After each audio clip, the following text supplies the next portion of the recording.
근데 여러분, 오늘 이 말씀을 읽어보면 특이하게도, 그죠? 아주 특이하게도 사도 바울은 이 책에서, 이 디모데 후서에서 디모데에게 말합니다. 너는 겨울이 오기 전에 속히 나에게로 와라. 근데 나에게 올 때 드로아 가보의 집에 있는 겉옷과 그리고 가죽종이에 쓴 책을 가지고 와라. 이렇게 부탁하고 있는 장면을 보게 되는 겁니다.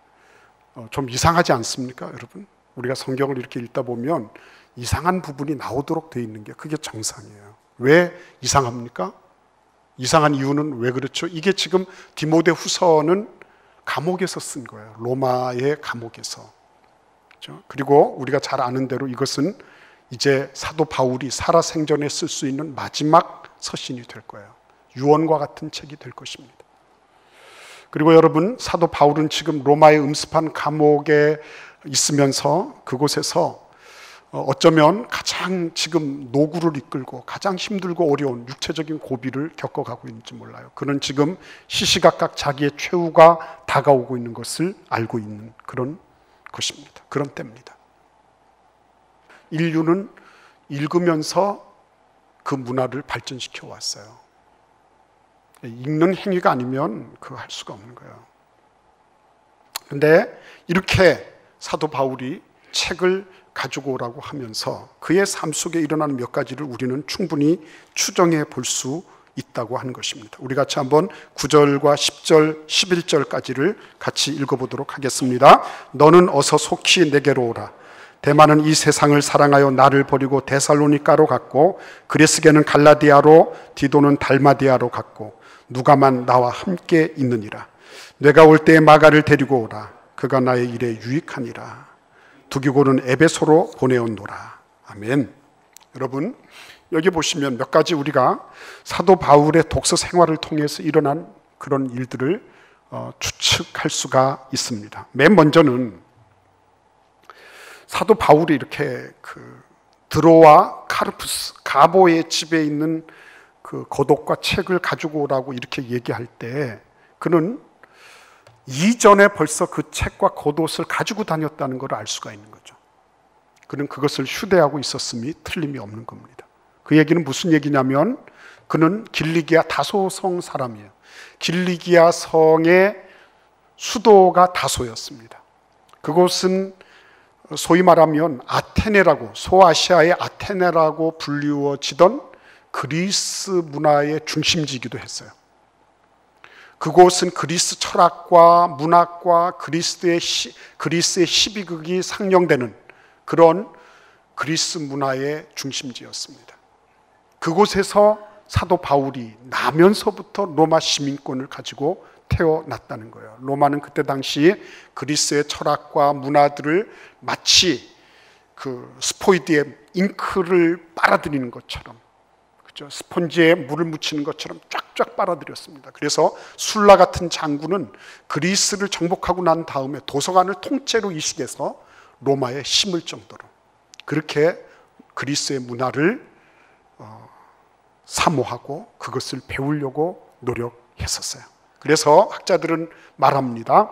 사도 바울은 주일날은 회당에 가서 율법을 배우고 그리고 나머지 날에는 그리스의 고전학교, 로마의 고전 문법학교 같은 곳을 다니면서 스토아 철학, 여러분 가말리알 문화에서 그가 자라났다는 것을 그 스스로 얘기하죠. 그런데 스토아 철학의 대가로부터 스토아 철학을 배우고 그리고 에피큐로스 학파라든지 이런 여러 그리스 철학의 학파들과 더불어 논쟁을 할 수 있을 정도로 그는 그리스 철학에 정통했다고 말하고 있는 거예요. 그것들 전부 다 어떻게 해서 왔죠? 책을 통해서 왔어요. 그러니까 어렸을 적부터 이 그리스 로마 문화를 접하면서 그는 책을 읽는 그런 문화 속에 성장해 왔다는 거예요. 그의 유전자 안에는 책 읽는 DNA가 들어있었던 것이 틀림이 없다라고 주장하는 학자도 있는 것입니다. 그랬기 때문에 그는 선교 여행하는 가운데서도 계속적으로 그 책을 들고 다녔던 거예요. 어려서부터 책을 읽는다는 것은 대단히 중요한 겁니다. 요한 웨슬레는 그의 어머니 수산나가 16형제를 기르면서 그가 그 흔들 의자에 앉아서 뭐 양말도 깁고 옷도 깁고 여러 가지 활동을 했지만 어머님의 성경 읽는 모습을 가장 깊이 깨달았어요. 그걸 깊이 인상 깊게 봤어요. 그래서 그는 말을 타고 가면서도 책을 읽었던 것입니다. 그것이 영국을 구하고 전 세계 감리교를 통해서 그리스도 예수의 복음을 증거하는 그런 계기가 되었던 것입니다. 어렸을 적에 뭘 보느냐 하는 것은 대단히 중요한 일이에요. 어려서 우리 부모님들이 어떤 것을 우리 자녀들에게 보여주느냐 하는 것은 엄청나게 우리 자녀들의 앞날을 위해서 몇 푼 재산을 남겨주는 것보다 훨씬 더 중요한 일이라는 것을 알게 되는 것입니다. 여러분 생각해 보시기를 바랍니다. 어렸을 적에 내가 부모님의 어떤 모습을 보아왔나? 그렇죠? 가만히 한번 생각해 보시기를 바랍니다. 그리고 나는 어떤 모습을 보여주고 있나 생각해 보시기를 바랍니다. 그런데 사도 바울은 유대인으로서 로마 시민권을 가진 사람으로서 유대인의 별명이 뭐였죠? 한 권의 책의 사람이에요. 한 권의 책의 사람. 하나님의 말씀을 읽는 그런 하나님의 말씀에 정통한 그런 책을 읽는, 그 정통하게끔 책을 읽어가는 사람이에요. 그래서 그 책을 읽어가면서 그 로마와 그리스의 문화를 받아들이고 율법을 받아들이고 하면서 그에게는 DNA, 책을 읽는 DNA가 형성되었다고 하는 것입니다. 우리 자녀들에게는 어떤 DNA를 물려주고 있을까 하는 것이죠. 두 번째는 여기 보시면 마가 얘기가 나오고 있습니다. 사도행전 13장에 보시면 마가 요한이 그 바나바와 바울이 처음 제1차 선교 여행을 떠날 때 함께 떠난 그런 수행원이 돼 있다는 것을 알 수 있어요. 근데 함께 떠났는데 밤빌리아라고 하는 곳에서 이 사람 마가 요한이 더 이상 이 여행길을 견디지 못하고 불과 이제 처음 당도한 거예요, 그 섬에. 그런데 바로 오자마자 이 바울과 바나바를 등지고 그리고 자기 고향, 자기 그 예루살렘, 자기 집으로 돌아가 버린 거죠. 이것 때문에 무슨 일이 일어났죠? 바울과 바나바가 대판 싸웠죠. 아마 천국 가서 그때 어땠습니까? 물어보면 틀림없이 사도 바울이나 바나바는 얼굴을 붉힐 거예요. 너무 부끄럽다고 그럴 거예요. 내가 그때 주책이었지. 내가 주책이야. 주책이 뭔지 아시죠? 주님이 책임져야 되는 사람. 내가 그때 주책이었어. 내가 왜 그걸 좀 못 참았는지 모르겠어. 근데 그 단초를 제공한 사람이 누구예요? 그게 바로 마가 요한이었어요. 근데 오늘 이 11장 말씀해 보시면 마가를 데리고 오라. 그가 나의 일에 유익하니라 그랬습니다. 마가를 데리고 와라. 유진 피터슨이 쓴 그 메시지라고 하는 그 성경 의역을 한 책이 있죠. 거기 보면 뭐라고 됐냐면 그는 나의 오른팔이다. Right hand man이라고 그렇게 얘기하고 있어요. 마가 때문에 바나바와 바울의 선교팀이 완전히 파토가 났어요. 마가 때문에 없어도 되는 그런 분란이 생긴 겁니다. 근데 이제 죽음을 앞두고 있는 사도 바울은 마가를 데리고 와라. 그가 나에게 있어서 오른팔과 같은 내 신복이 될 사람이다. 그는 유용한 사람이다. 쓸모있는 존재다라고 인정하고 그를 받아들이고 있는 모습을 보는 거예요. 그래서 여러분 여기에서 우리는 한 가지 생각을 해야 됩니다. 죽을 때가 다 되니까 저렇게 되는구나. 천만의 말씀이에요. 그렇게 되는 거 아니에요. 내 눈에 흙이 들어가나 봐라. 이런 사람도 많이 있어요. 더더군다나 사도 바울은 3층 천을 오가고 천국을 왔다 갔다 했기 때문에 성령 충만한 사람이었기 때문에 저절로 이렇게 됐을 거라고 생각하시면 진짜 아니 되는 거예요. 왜 그런지 아십니까? 제가 저를 봐도 신앙하고 인격은 같이 가는 게 아니더라고요. 예수 믿어요, 성경 읽어요, 묵상해요, 기도해요, 다 그런데 인격이 거기 못 따라가요. 인격이 못 따라가요. 그래서 여러분 신앙생활을 잘하면 인격이 같이 간다, 이런 신화 같은 얘기를 믿지 마세요. 아닙니다. 교회에서 신앙생활 잘하지만 바깥에 나가서 그렇지 못한 이들 많이 있는 거예요. 그러니까 이 말씀을 읽을 때도 사도 바울이 성령 충만하고 그리고 참 이제 죽을 날이 다 되어서 그래서 그가 마가를 용납하고 그 마가를 인정해주는 그런 장면이 저절로 생겼을 것이다라고 생각하면 절대로 아니 되옵니다. 근데 사도 바울은 지금 눈도 침침하고 겨울은 점점 다가오고 몸도 예전과 같지 않아요. 그리고 자기에게 점점 다가오는 그 시커먼 죽음의 그림자도 지금 보고 있어요. 그럼에도 불구하고 그는 책을 요구하는 것입니다. 마지막 순간까지 그는 그의 손에 책을 쥐고 죽고 싶었을 거예요. 여러분, 이런 장면들을 한번 생각해 보셨습니까? 어떻게 데마는 자기를 배신하고 등지고 데살로니가로 다시 돌아갔어요. 이런 사람은 좋을 때 좋은 사람이에요. 조금만 그런 문제가 생기면 얼마든지 등질 수 있는 사람이에요. 그런데 그 다음에 보시기를 바랍니다. 그레스게는 갈라디아로, 디도는 달마디아로, 그리고 두기고는 에베소로 보내었다 그랬어요. 어떻게 해요? 사역을 위해서. 사역을 위해서 그렇게 보낸 겁니다. 지금 쓰라린 그런 그 배신의 아픔을 느끼고 있어요. 그리고 누가만 지금 딸랑이 있어요. 누가는 주치 역할을 하는 그런 의사였습니다. 근데 누가만 하나 딸랑이 있음에도 불구하고 그는 자기를 생각하기보다는 그레스게를 갈라디아로, 디도는 달마디아로, 그리고 두기고는 에베소로 보내면서 사역을 위하여 자기의 외로움을 자처하는 그런 모습을 보이고 있는 거예요. 얼마나 놀랍습니까? 놀랍잖아요, 여러분. 밑바닥에 있지만 그는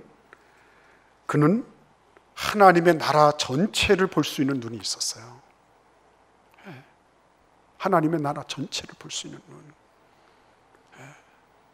얼마나 놀랍습니까? 찰스 스펄전 목사님이 이런 말씀했어요.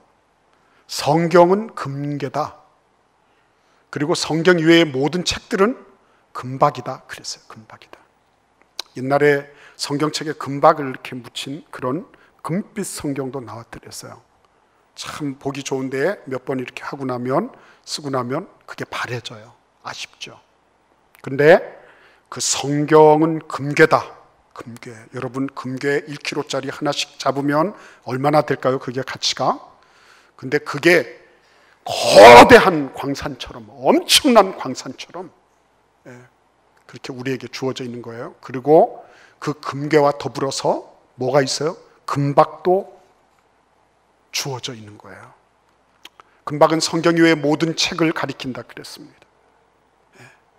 그래서 우리는 이 성경을 통해서 하나님의 모든 생명, 그죠? 모든 죽은 자, 모든 낙심하고 좌절한 자들을 다시 일으켜 세우는 그런 능력들, 살아서 활동력 있는, 운동력 있는 그런 말씀의 능력들을 체험하고요. 이 말씀을 통해서 아주 온전한 세계관, 내가 어디로 와서 어디로 가는지 명확하게 알아요. 그죠? 그리고 내가 어떻게 살아야 되는지도 분명하게 알게 돼요. 그래서 흔들림 없는 그런 가치관을 지니게 되고요. 이 성경의 말씀을 통해서 읽으면 정화되잖아요. 깨끗해지잖아요. 이 추악한 세상을 살아가면서 성경 있는 사람이야말로 이 오염되어 있는 세상을 정화시킬 수 있는 유일한 희망적인 희망을 가져다주는 유일한 그런 존재라는 거예요. 그런데 이 성경책, 이 금괴와 같은, 그렇죠? 이 거대한 광맥이 들어있는 그런 거대한 산과 같은 하나님의 말씀을 내가 가지고 그 광산에서 흘러나오는 물이 있어요. 그렇죠? 그런데 그 물에는 사금이 들어있어요. 반짝반짝 빛나는 사금 같은 게 있어요. 깔뱅 선생은 거기 그렇게 묘사하고 있는 겁니다. 비록 하나님을 믿지 않는 사들의 저술 속에도 그들이 비록 크게 부패하고 원래의 모습에 벗어나 있다고 할지라도 여전히 창조주에게서 오는 탁월한 은사들로 장식되어 있고 덧입혀져 있다는 것을 상기해야 된다, 이렇게 얘기했어요. 그러니까 그 실런트, 거기에서 나오는 그런 그 금조가리, 사금 같은 것들도 같이 있는 거예요. 그러니까 찰스 펄전에 의하면 그리스도인들이야말로 이 금괴와 그리고 금박을 함께 누릴 수 있는 유일한 사람들이라는 거예요. 유일한 사람들. 이 엄청난 하나님의 말씀과 그리고 이 저자가 하나님이시잖아요. 벌써 저자로부터 게임이 끝난 거 아닙니까? 그렇죠? 근데 하나님의 말씀, 저자가 하나님의 말씀, 하나님이신 그 말씀을, 영원하신 그 말씀의 진리를 가지고 이 세상을 보는 거예요. 이 세상의 여러 가지 책들을 보는 겁니다. 그런 책들을 보면서 뭘 생각하게 되죠? 인간이 얼마나 사악한 존재인가. 그렇죠? 저는 책을 읽으면서 더 말씀이 고맙고 감사한 거예요. 내가 이 말씀이 아니었으면 어떻게 살 뻔했을까? 빤한데, 빤하잖아요. 그거 권력 줘봐야 얼마나 줍니까? 그거 돈이 있어봐야 얼마나 있는 거예요. 그거, 그죠? 그거 가지고 갑질을 해대고, 그거 가지고 목을 매고, 그죠? 그거 가지고 비굴해지고, 돈의 노예가 돼버리고, 돈이 마치 하나님인 양 그렇게 생각하는 이런 세태에 대해서, 그죠? 하나님의 말씀을 대할 수 있다는 게 얼마나 위로가 되고 감사가 되고, 그죠? 인간 내면에 내가 알지 못하던 그런 인간상들 알 수 있잖아요. 책을 읽어보면 세상이 이렇게 돌아가는 거구나. 세상 사람들이 쥐고 있다고 생각하는 게 그게 뭐구나 하는 거 알게 되잖아요. 그죠? 그러니까 금괴뿐만 아니라 금박도 우리가 가질 수 있는 거예요. 그래서 하나님의 말씀을 내가 읽고 그리고 다른 책들을 읽으면서 하나님의 말씀이 더 사모가 되고 그 말씀의 진리에 더 감사하게 되고 말이죠. 제가 어떤 선교사님한테 제가 즐겨 읽었던 최윤호 작가 길 없는 길을 보내드렸습니다. 뭐가 없어요. 피드백이 없어요.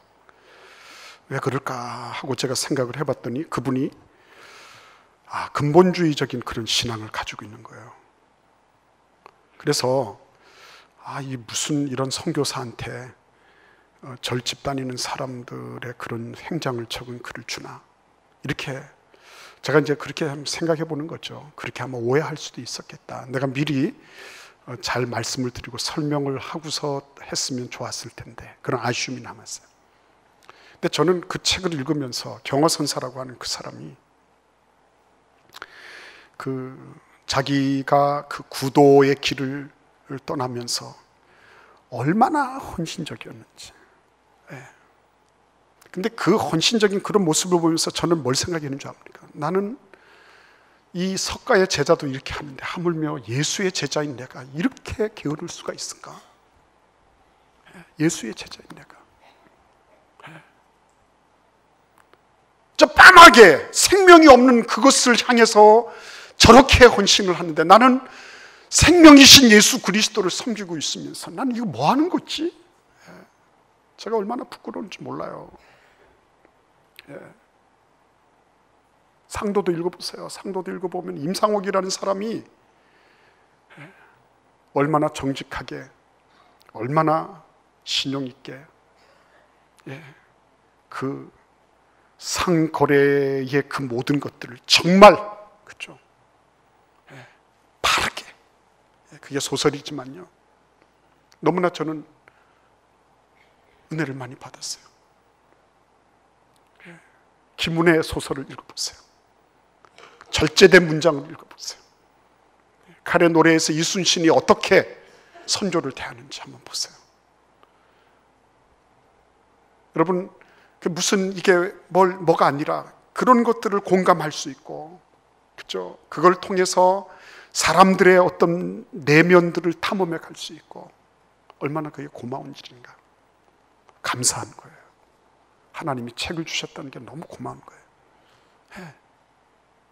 여러분, 오늘 이 말씀 속에 사도 바울은 자기가 지금까지 읽어왔던 그런 책들을 거론하고 있거나 아니면 자기가 어떤 책을 읽었으니까 너도 읽어라 라고 말하고 있지는 않아요. 그러나 한 가지 분명한 거, 그것은 예수님께서도 책을 읽으셨다고 하는 거예요. 예수님께서도. 우리 누가복음 4장 16절에서 17절 읽어보겠습니다. 예수께서 그 자라나신 곳 나사렛에 이르사 안식일에 늘 하시던 대로 회당에 들어가사 성경을 읽으려고 서심해 선지자 이사야의 글을 들이거늘 책을 펴서 이렇게 기록된 데를 찾으시니. 여러분, 여기 보시면 예수님은 이 모든 성경의 저자가 되시는 분이에요. 근데 이 성경의 저자가 되신 분이 자기가 써놓은 그 책을 다시 들고 서서 찾으시고 읽고 계신 거예요. 이건 뭘 의미하는 겁니까? 저자인 나도 이 책을 읽고 있다는 것을 보여주기 위한 것이 아닐까요? 저자인 나도 이 기록된 성경을 찾아서 읽고 있다. 하물며 라고 말씀하시는 거 아닐까요, 여러분? 유태인들은 집에 책과 악기가 반드시 있습니다. 물론 형편이 안 되는 사람들은 어떻게 할 수 없겠지만요, 반드시 있습니다. 물론 토라, 자기들의 율법, 모세오경 반드시 구비되어 있습니다. 성경 읽고 그 다음에 책 읽어줍니다. 아버지가 와서 율법 책도 읽어주고요, 그리고 책 읽어줍니다. 그래서 어렸을 때부터 책을 읽어주는 아버지, 그리고 책 읽는 것을 듣는 그런 아이들, 유대인의 조합이에요. 아주 일반적이고 그리고 아주 어떻게 보면 평범한 유대인의 모델입니다. 책이 없는 그런 가정을 생각할 수가 없습니다. 어려서부터 그렇게 해왔던 거예요. 그렇기 때문에 어떻습니까? 지금도 전 세계적으로 전 세계 정치, 경제, 사회, 문화를 이끌어가는 사람들 가운데 유대인들이 많은 거예요.